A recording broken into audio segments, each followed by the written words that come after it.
Democratic Governor Tim Walz and Ohio's Republican Senator J.D. Vance tonight.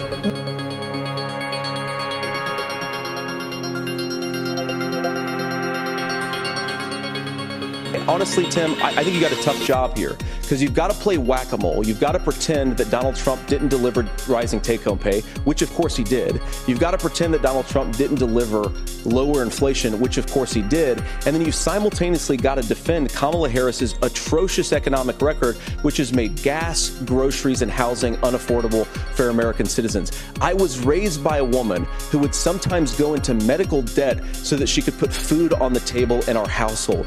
I know what it's like to not be able to afford the things that you need to afford. We can do so much better. To all of you watching, we can get back to an America that's affordable again. We just got to get back to common sense economic principles. I've become friends with school shooters. I've seen it. Look, the NRA, I was an NRA guy for a long time. They used to teach gun safety.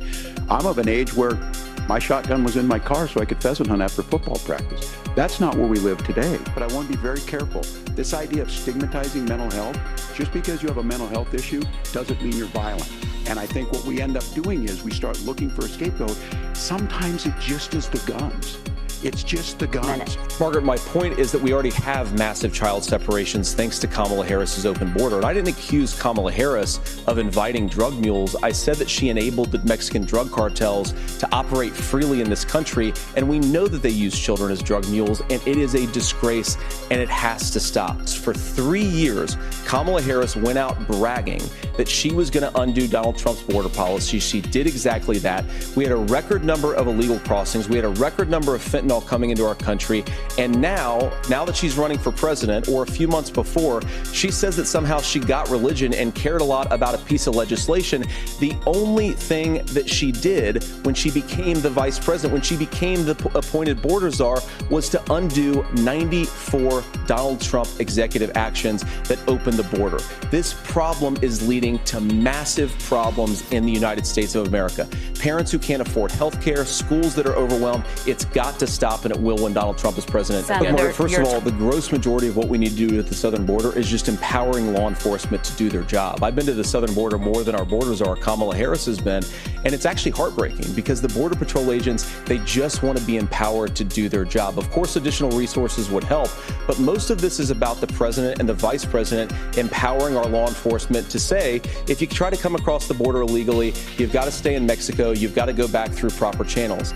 In Springfield, Ohio, and in communities all across this country, you've got schools that are overwhelmed, you've got hospitals that are overwhelmed, you have got housing that is totally unaffordable because we brought in millions of illegal immigrants to compete with Americans for scarce homes. The people that I'm most worried about in Springfield, Ohio, are the American citizens who have had their lives destroyed by Kamala Harris's open border. It is a disgrace, Tim, and I actually think, I agree with you. I think you want to solve this problem, but I don't think that Kamala Harris does. Senator, your time. So I was in Hong Kong and China during the democracy protests went in.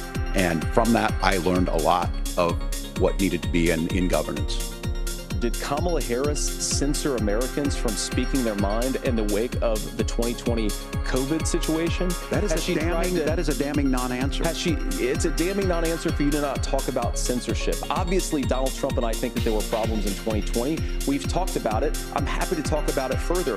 But you guys attack us for not believing in democracy. The most sacred right under the United States democracy is the First Amendment. You yourself have said there's no First Amendment right to misinformation. Kamala Harris wants to use the power of government and big tech to silence people from speaking their minds. That is a threat to democracy that will long outlive this present political moment. I would like Democrats and Republicans to both reject censorship. Let's persuade one another. Let's argue about ideas, and then let's come together afterwards. You can't yell fire in a crowded theater.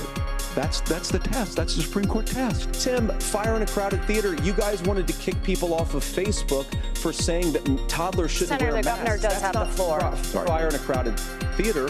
That is criticizing the policies of the government, which is the right of every American. Senator, the governor does have the floor for 1 minute to respond to you. Yeah.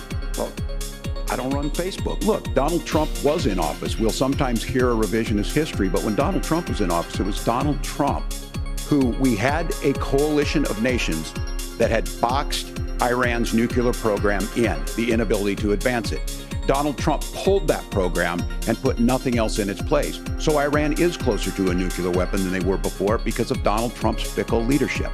And when Iran shot down an American aircraft in international airspace, Donald Trump tweeted, because that's the standard diplomacy of Donald Trump. And when Iranian missiles did fall near U.S. troops and they received traumatic brain injuries, Donald Trump wrote it off as headaches. Look, our allies understand that Donald Trump is fickle. He will go to whoever has the most flattery or where it makes sense to him. Steady leadership like you witnessed today, like you witnessed in April. Both Iranian attacks were repelled. Our coalition is strong, and we need the steady leadership that Kamala Harris is providing. The U.S. did have a diplomatic deal with Iran to temporarily pause parts of its nuclear program, and President Trump did exit that deal. He recently said, just 5 days ago, the U.S. must now make a diplomatic deal with Iran because the consequences are impossible. Did he make a mistake? You have 1 minute. Well, first of all, Margaret, diplomacy is not a dirty word, but I think that's something that Governor Walz just said is quite extraordinary. You yourself just said Iran is as close to a nuclear weapon today as they have ever been. And Governor Walz, you blame Donald Trump. Who has been the vice president for the last 3.5 years? And the answer is your running mate, not mine. Donald Trump consistently made the world more secure. Now, we talk about what the sequence of events that led us to where we are right now, and you can't